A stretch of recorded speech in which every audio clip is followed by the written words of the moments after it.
Perkenalkan, nama saya Salsa Khairunisa dari Prodi PGSD semester 1 akan menyampaikan materi bab 4 dengan judul Perkiraan dan Antisipasi terhadap Masyarakat Masa Depan, tugas mata kuliah pengantar ilmu pendidikan. Setelah mempelajari bab 4 ini, Anda diharapkan dapat memahami beberapa kemungkinan keadaan masyarakat di masa depan, serta peranan faktor-faktor globalisasi, perkembangan iptek, arus komunikasi yang semakin padat dan cepat, serta kebutuhan yang meningkat dalam layanan profesional terhadap masyarakat di masa depan tersebut.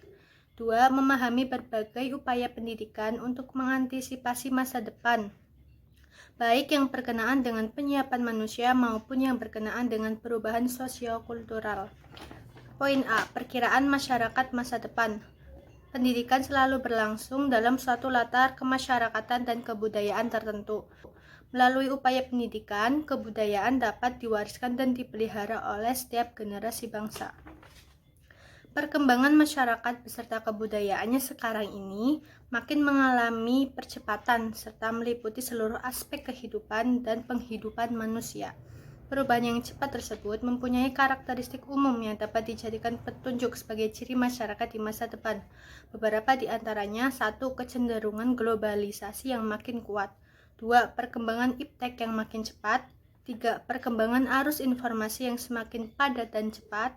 Dan terakhir, kebutuhan atau tuntutan peningkatan layanan profesional dalam berbagai segi kehidupan manusia.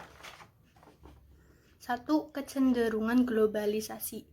Gelombang globalisasi sedang menerpa seluruh aspek kehidupan dan penghidupan manusia, menyusup ke dalam seluruh unsur kebudayaan dengan dampak yang berbeda-beda. Menurut Emil Salim, terdapat 4 bidang gelombang globalisasi yang paling kuat, yakni A. Bidang iptek, yang mengalami perkembangan yang semakin dipercepat, utamanya dengan penggunaan berbagai teknologi canggih seperti komputer dan satelit. B. Bidang ekonomi yang mengarah ke ekonomi regional dan atau ekonomi global tanpa mengenal batas-batas negara. C. Bidang lingkungan hidup yang telah menjadi bahan pembicaraan dalam berbagai pertemuan internasional.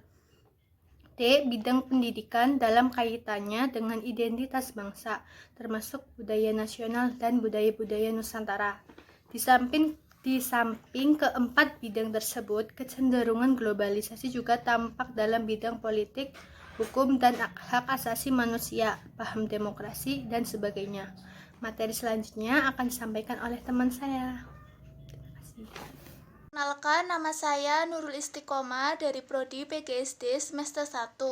Saya akan melanjutkan materi yang sebelumnya sudah dijelaskan oleh teman saya. Poin 2, perkembangan ilmu pengetahuan dan teknologi atau iptek. Perkembangan iptek yang makin cepat dalam era globalisasi merupakan salah satu ciri utama dari masyarakat masa depan.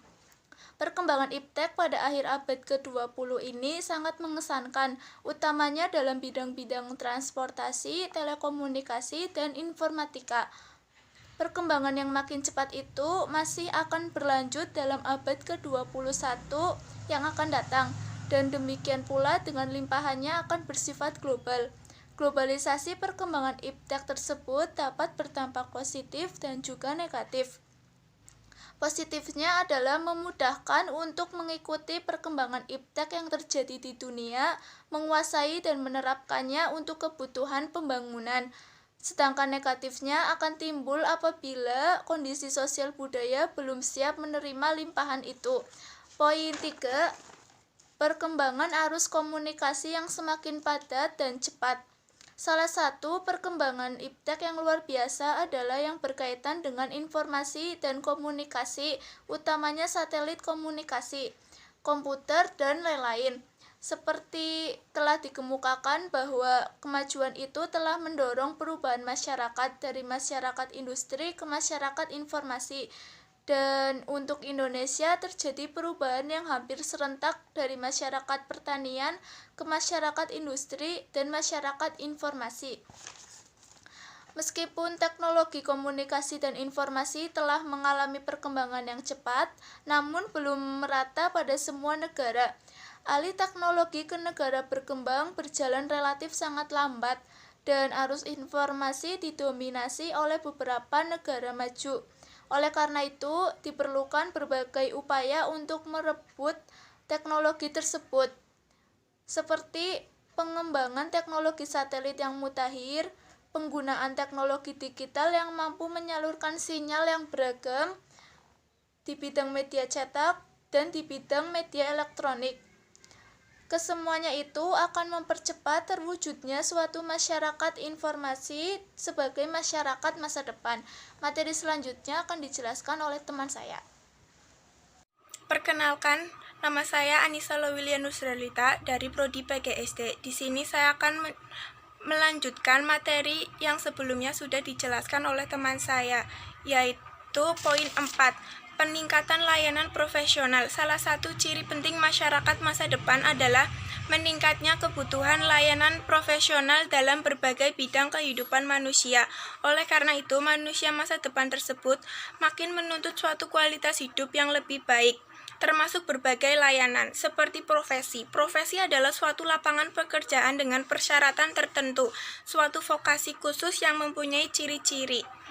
Adapun para ahli mengemukakan ciri-ciri tersebut, yaitu A. Lebih mengutamakan pelayanan kemanusiaan. B. Terdapat sekumpulan bidang ilmu yang menjadi landasan dari sejumlah teknik. C. Terdapat suatu mekanisme saringan berdasarkan kualifikasi tertentu. D. Terdapat suatu kode etik. E. Terdapat organisasi profesi yang akan berfungsi menjaga layanan profesi. Pemangku profesi memandang profesinya sebagai suatu karir hidup. Ada pula menurut Housham 1978 mengemukakan suatu pandangan historis tentang profesi dengan mengemukakan keanggotaan konsentris dari titik tengah berturut-turut. Adapun profesionalisme merupakan proses penetapan profesi sehingga memperoleh status yang melembaga sebagai profesional. Menurut McCully 1969 dan Tiraka Joni 1981 mengemukakan 6 tahap dalam proses profesionalisme, yakni penetapan dan pemantapan layanan unik. B. Penyepakatan antara kelompok profesi dan lembaga pendidikan. C. Akreditas. D. Mekanisme sertifikasi. E. Baik secara seorangan maupun secara kelompok. F. Kelompok profesional memiliki kode etik yang berfungsi ganda. B. Upaya pendidikan dalam mengantisipasi masa depan. Pendidikan berkewajiban mempersiapkan generasi baru yang sanggup menghadapi tantangan zaman baru. Manusia masa depan yang harus dihasilkan oleh pendidikan antara lain manusia yang melek teknologi dan melek pikir, yang keseluruhannya disebut melek kebudayaan. Nah, materi selanjutnya akan dijelaskan oleh teman saya. Perkenalkan, nama saya Dava Surya Pratama dari Prodi PGSD. Saya akan melanjutkan materi yang sebelumnya sudah dijelaskan oleh teman saya. Pengembangan sarana pendidikan. Pendidikan merupakan salah satu pilar utama dalam mengantisipasi masa depan, karena pendidikan selalu diorientasikan pada penyiapan peserta didik untuk berperan di masa yang akan datang. Oleh karena itu, pengembangan sarana pendidikan sebagai salah satu persyaratan utama untuk menjemput masa depan dengan segala kesempatan dan tantangannya. Telah meletakkan kerangka dasar pengembangan melalui seperangkat perundang-undangan UU RI nomor 2 tahun 1989 beserta peraturan pelaksanaannya. Dengan penetapan kerangka dasar tersebut, maka pendidikan mempunyai suatu acuan dalam penyesuaian dengan keadaan yang selalu berubah, utamanya perkembangan masyarakat bangsa dan negara Indonesia di masa yang akan datang. Undang-Undang 1992 seperti diketahui, meskipun Menteri Dikbud yang bertanggung jawab atas bidang pendidikan nasional, akan tetapi penyelenggaraan tersebut tersebar di berbagai lembaga pendidikan. baik jalur sekolah maupun jalur luar sekolah. Acuan bersama tersebut sangat penting, utamanya dalam pengembangan sarana pendidikan, baik perangkat lunak maupun perangkat keras. Salah satu kebijakan penting menjelang PJP tersebut adalah yang berkaitan dengan pendidikan dasar, yakni perubahan pendidikan dasar dari 6 tahun menjadi 9 tahun, 6 tahun di SD dan 3 tahun di SLTP. Demikian materi yang sudah saya jelaskan sekaligus menjadi penutup dari bab 4.